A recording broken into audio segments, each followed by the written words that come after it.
through this extended edition of Weather Underground. We're going to be with you for the next 2 hours, staying with you till 9 o'clock tonight to keep you updated on what's going on. Thanks for staying with us. I'm Mike Bettis. And I'm Alex Wilson, again with you till 9 o'clock Eastern, 8 o'clock Central, as we watch this dangerous storm threat in the Midwest that includes the risk of tornadoes, but also strong winds likely into the overnight. And we don't want to underscore that because for most people, that's what you're going to get. If we see tornadoes, it's going to be, small areas are usually impacted, but it's going to be a wider wind threat. There's a look, by the way, at meteorologist Mike Seidel's live camera as he rolls through suburban Chicago right now. I see a little bit, by the way, of blue skies out there. Maybe we're getting a little bit more instability in the atmosphere. We get a little bit of surface heating and things, I think, just now are starting to get going. And he is near Midway Airport, where they have had all sorts of problems as far as canceled, or O'Hare Airport, I should say.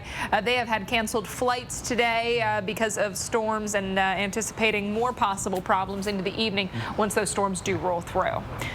All right, no watches in play right now. We are anticipating one from the Storm Prediction Center. Severe weather expert Dr. Greg Forbes, though, is here in the lab with us. And Dr. Forbes, it looks like this is going to shape up to be a late evening and overnight threat. And that overnight threat makes you especially nervous because a lot of people are sleeping when those damaging winds could be rolling through. Yeah, absolutely. And we get long enough into the overnight and it could become a derecho, widespread damaging winds with a lot of tornadoes as well. And once we go into those overnight hours, you need to have those apps, those weather radios ready to go to alert you so you can get moving should the warnings be issued. All right, so let's take a look at the threat for you in Chicago.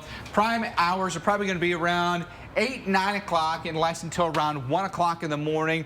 Hail, high winds, yes, tornadoes in the forecast as well. Things are about to blossom for us here around Rockford and Aurora, and then roll through Joliet, Chicago, then down through Kankakee, and eventually Gary, and then on your way down toward Indianapolis. Yeah, so we are talking about the time when people are at that Copa America game at Soldier Field, and then getting into Indiana once people have really gone to bed. You've put the kids to bed maybe at 9, 10 o'clock, and so make sure, again, if you get the alert, everyone knows where to go in the house. You were talking about Copa America. The game starts at 7 o'clock tonight, local time, and storms can come in maybe after the first half. But you've got, what, 75,000 people or so that are going to be in the stadium. We got to find a way to protect these folks. It could get really, really nasty. Yeah, and I'm sure the officials, or hopefully the officials in charge of this event, are thinking about that, know where they're going to put these people. All right, for Indianapolis, by the way, storms coming for you this evening. Then let's go late tonight, by the way. Notice there's storms coming in from northern Illinois, northern Indiana.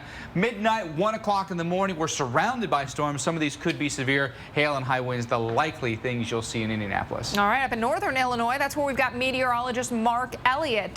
They're watching for storms as well. It's Schererville, Indiana. And Mark, you mentioned this area has gone a while without seeing the tornado warnings. And for a lot of people, they're saying, well, we saw rain earlier today. That was it, right? It's bad today. Yeah, that is great news. Make sure you've got the way to get the alerts. Make sure your family knows where to go. We've got a tornado watch in effect until 1 o'clock in the morning local time. We've got parts of eastern Illinois into, or rather eastern Iowa into Illinois, and then into the state of Indiana as well. So a lot of the Midwest big cities include Cedar Rapids, Davenport, and Chicago. And this goes through 1 o'clock in the morning, so well past a lot of times people are going to bed. Let's talk about some of the Torcon values because they are higher than they've been over the past few weeks. We're talking Torcon values in the 5 to 6 range for places like Chicago. 6 out of 10 on the Torcon for you. That would indicate a 60% chance of a tornado within 50 miles of the city. For Milwaukee, for Indianapolis, it's a 4 out of 10, 40% chance of a tornado within 50 miles of these cities. And for places like Indianapolis and Cincinnati, it's an overnight threat. Cincinnati, 3 out of 10 on the Torcon. That means a 30% chance of a tornado within 50 miles. Severe weather expert Dr. Greg Forbes came up with the Torcon scale, and now, as expected, we are seeing those storms begin to fire into parts of Iowa and Illinois. Chicago, it's going to be 8, 9, 10, 11 o'clock that we have the strong thunderstorm chance for you, damaging winds, hail, and yes, that tornado threat. You are within that tornado watch. That is in effect until 1 o'clock Eastern time, but it's late this evening and through local news time that you are looking at the best opportunity to see your strongest, most intense storms. Here's what we expect the future radar to look like as we get towards 8 o'clock. That's when I think you're going to really see things rocking around Chicago. Even 9 o'clock, notice the storms in and around south of Chicago. Then they move off towards the south and east very quickly. So becomes an issue for places into Indiana, say around Indianapolis during the early morning hours of your Thursday. Here's Chicago's forecast for that Copa America game. It's Colombia versus Chile tonight, 7 o'clock. So again, people are there now. They're ready to go because we are ready to start that game up in just about 20 minutes from now. 8, 9, and 10 all offering up strong thunderstorms. So while you're in the stands, it could be an issue. And of course, when you're leaving the game, make sure you are paying attention to officials at the stadium. If they tell you to clear the stands, Mike, clear the stands. You got to do it. Listen, when you have that many people in one spot, you got to take precautions. Alex, thank you.